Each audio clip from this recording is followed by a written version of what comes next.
Graça e paz, irmãos e irmãs. É bom estarmos juntos mais uma vez. É bom estarmos juntos nessa noite. Eu quero compartilhar com você uma frase. Essa frase eu uso ela de quando em quando. Essa frase diz o seguinte: o que a memória ama, fica eterno. O que significa essa frase, o que a memória ama, fica eterno? Simplesmente isso, que aquilo que eu recebo, aquilo que eu ouço, aquilo que eu vejo, aquilo que eu sinto, que é de grande valor, de grande valia para mim, aquilo que eu amo no aprendizado da vida, do relacionar com o outro, aquilo que a memória ama fica eterno. Aquilo que me é de grande valia fica guardado na minha memória afetiva. Não há como lançar fora. Essa frase ela é atribuída à poetisa Adélia Prado. Mas há uma outra frase que eu gosto também, da mesma forma, que ela é transmitida pelo filósofo, professor, pastor Rubem Alves. E ele dizia o seguinte: aquilo que está escrito no coração não necessita de agenda. Aquilo que está escrito no coração não necessita de agenda. Por quê? A gente não esquece, né? A ideia de agenda é para que a gente possa relembrar as coisas, para que possa guardar as coisas. Ele diz: aquilo que está escrito no coração não é necessário agenda, porque a gente não esquece. E é bem verdade, essa perspectiva é muito importante para nós hoje. Nós estamos longe um do outro, estamos privados da presença de irmãos tão queridos para nós, alguns até mesmo da sua família, mas a gente não esquece, porque o que a memória ama fica eterno. Eu quero então compartilhar com você um texto que certamente motivará você.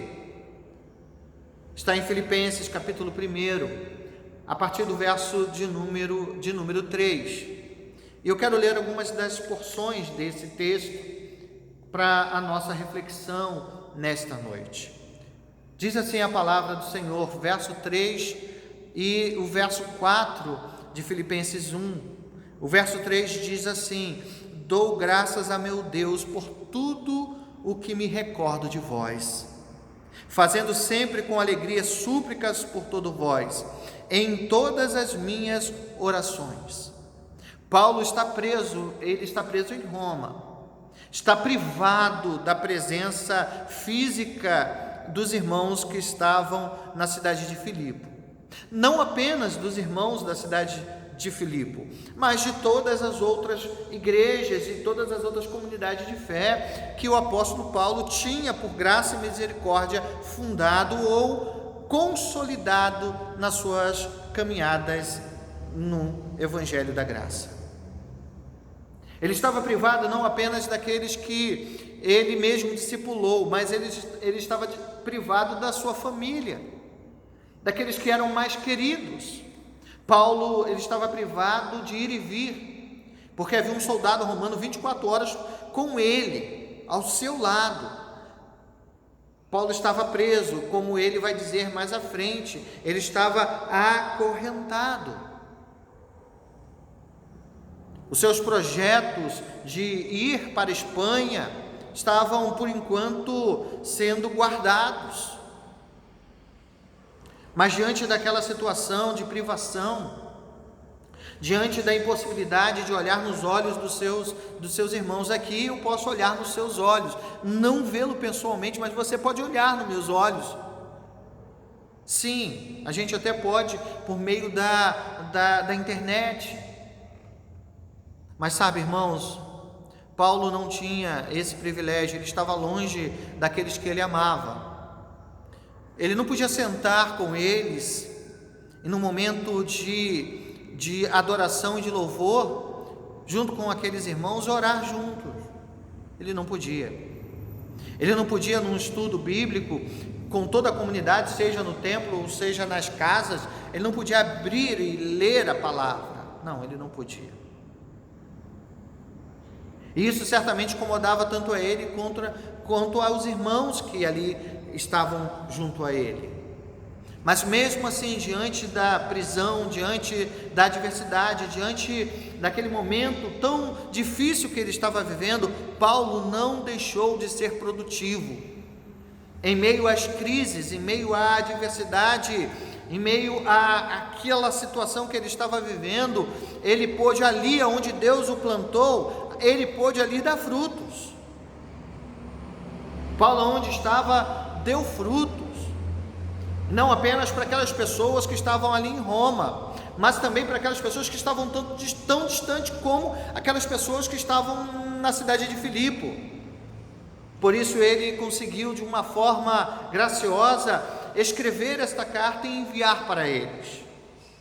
Uma carta que mostra que o coração daquele que nasceu de novo, o coração daquele que está plenamente convicto de que Deus caminha ao seu lado, de que Deus o regenerou, que Deus preparou um lugar para cada um deles, age dessa forma.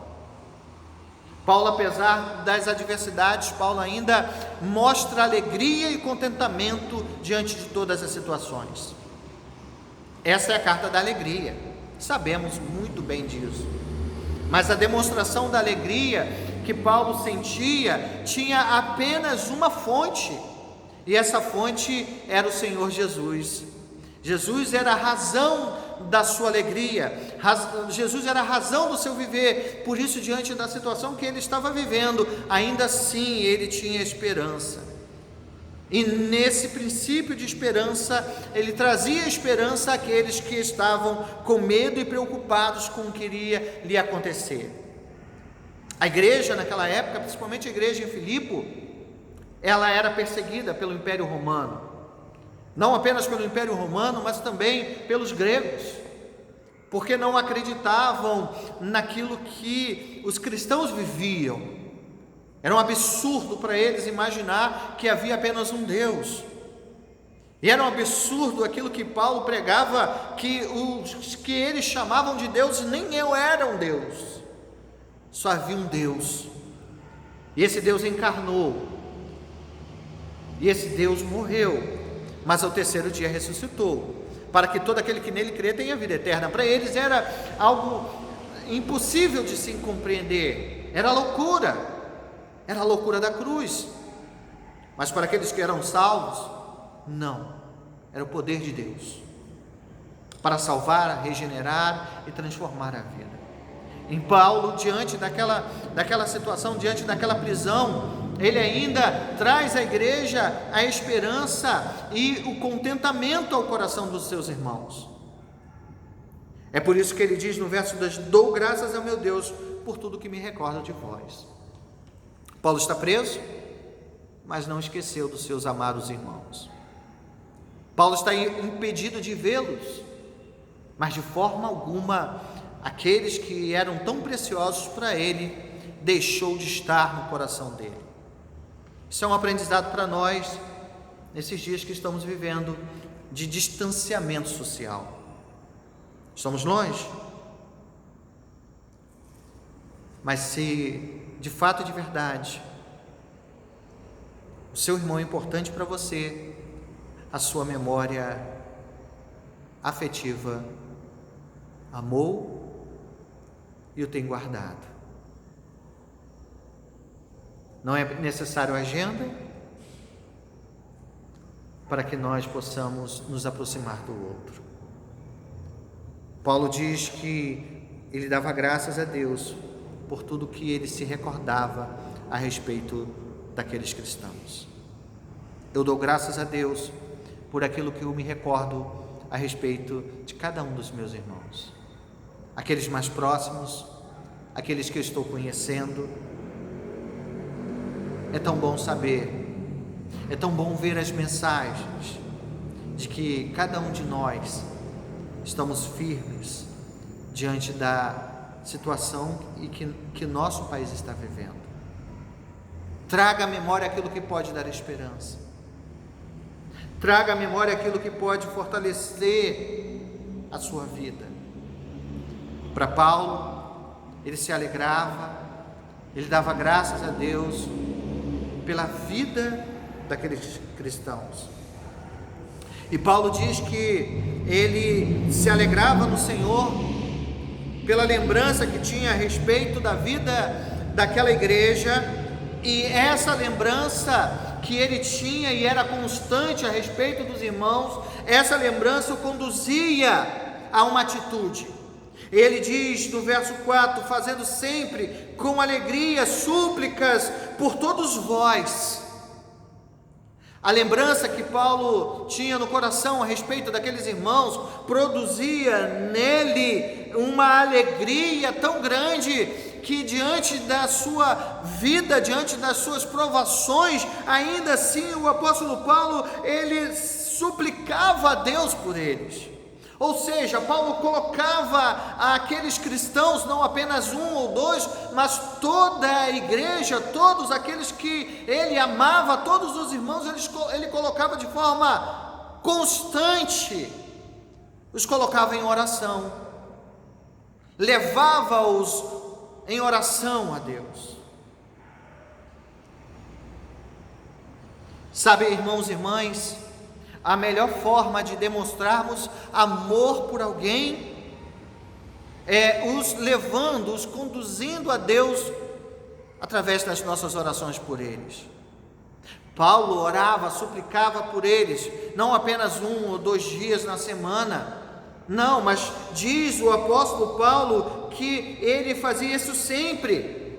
O início do verso 4 diz: fazendo sempre, não com tristeza, não com pesar, mas fazia isso com alegria. Ele fazia com alegria súplicas por todos aqueles cristãos. E nós precisamos suplicar a Deus uns pelos outros de forma constante todos os dias da nossa vida. Será que nós temos feito isso? Você tem orado por mim? Você tem orado pela liderança da sua igreja? Você tem orado por aqueles que te são preciosos? Porque se você tem feito, você está fazendo aquilo que é a vontade de Deus e frutificando em meio às provações e os dias maus. Paulo está preso, como já afirmei, mas a prisão não o impede de pensar, de orar e de ensinar à igreja o Evangelho da Graça. Porque esta carta é isso, é ensinar ao povo de Deus o que é mais precioso, o que é mais importante para a vida da igreja: conhecer a Jesus Cristo, conhecer o Evangelho da Graça, orar, estudar a palavra, estar juntos mesmo longe, é algo que é preciso fazer hoje. Que esse momento que estamos vivendo não nos afaste espiritualmente um do outro. Que esse momento que estamos vivendo cause em nós saudade, é verdade, porque não podemos abraçar, não podemos nos aproximar, mas podemos juntos viver esta verdadeira união. Eu quero te lembrar que aquilo que está escrito no coração, não necessita de agenda, porque a gente não esquece. E o que a memória ama, fica eterno. Que você traga no seu coração a igreja que o Senhor Jesus te colocou para adorá-lo. E que juntos nós possamos aprender que ninguém pode nos separar uns dos outros. Porque quem nos uniu jamais nos deixará. É o Senhor da igreja. Que Deus te abençoe, que Deus te guarde, que Deus fortaleça a sua vida em todo o tempo. Amém.